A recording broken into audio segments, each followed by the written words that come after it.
There is a real grieving process that comes with the end of a marriage. Nobody wakes up one morning and is done. In their head, they have been processing and grieving the end of a marriage and awakening to a marriage no longer working for them anymore for quite some time before they realize that they're done and they've reached a point of acceptance about it. I know for myself, and I see this mirrored in my clients' words over and over again, that for me it was several years of life just getting tighter and tighter, and the relationship causing more and more discomfort and more uncomfortableness in myself, dissatisfaction in myself, until I could no longer ignore it. I could no longer distract myself from the reality that my relationship was no longer a fit for me. The grieving and the awakening process starts when you are still in the marriage.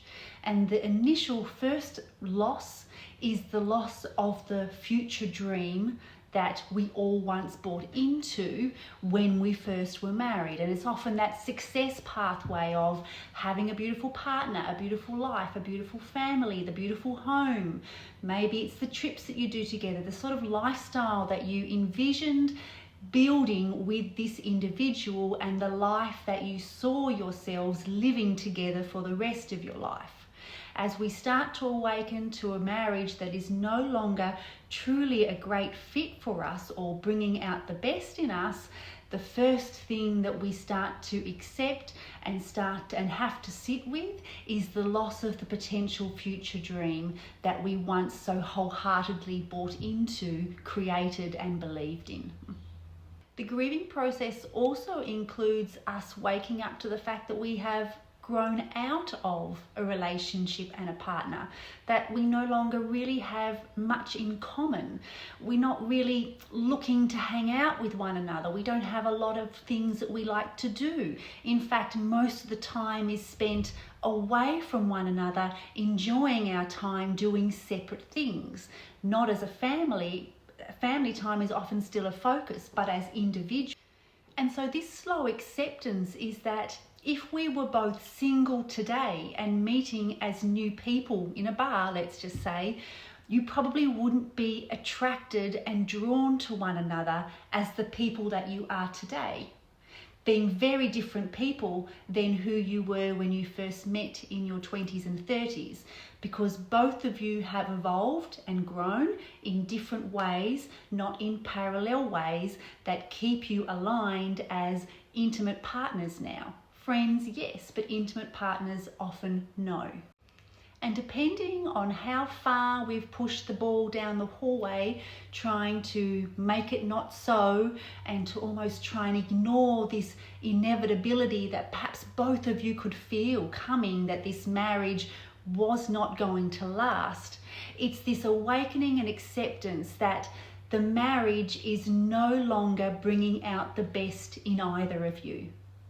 It's no longer appreciating the qualities in you that it should be appreciating.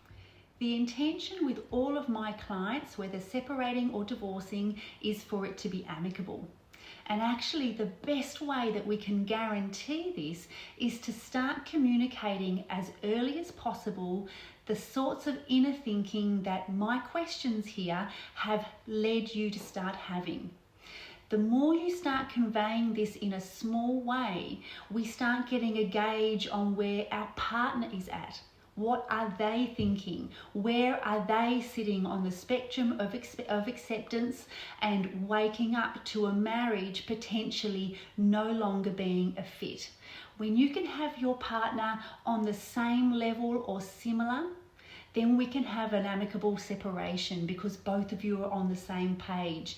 There's no surprises, there's no shocks, and you get to support each other out of something that was once loving and healthy for both of you.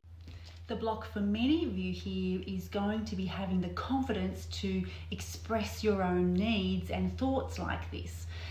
And if we look back on your marriage, I'm going to probably suggest that you have not been expressing your needs and saying how you feel for much of the time in your marriage. And that is the behavior of somebody who has slowly focused more on keeping the peace than they have on getting their needs met, which is probably why your marriage has lasted for as long as it has. And so this is now your spiritual hurdle to be able to express your needs confidently and to define what it is that you truly do need from a relationship now. What is important to you now may actually be very different than what was important to you when you entered your marriage. And that is something that I hear over and over again from clients. I am a different person. I'm valuing different things than I did when I entered my marriage. I was seeking safety, security, success, comfort when I chose my partner. And now that I'm much older, I'm desiring deeper emotional connection, deeper intimacy, and a deeper, more fulfilling connection. And my husband is no longer able to provide that for me. And actually, if I was to reflect on that, he probably never really did.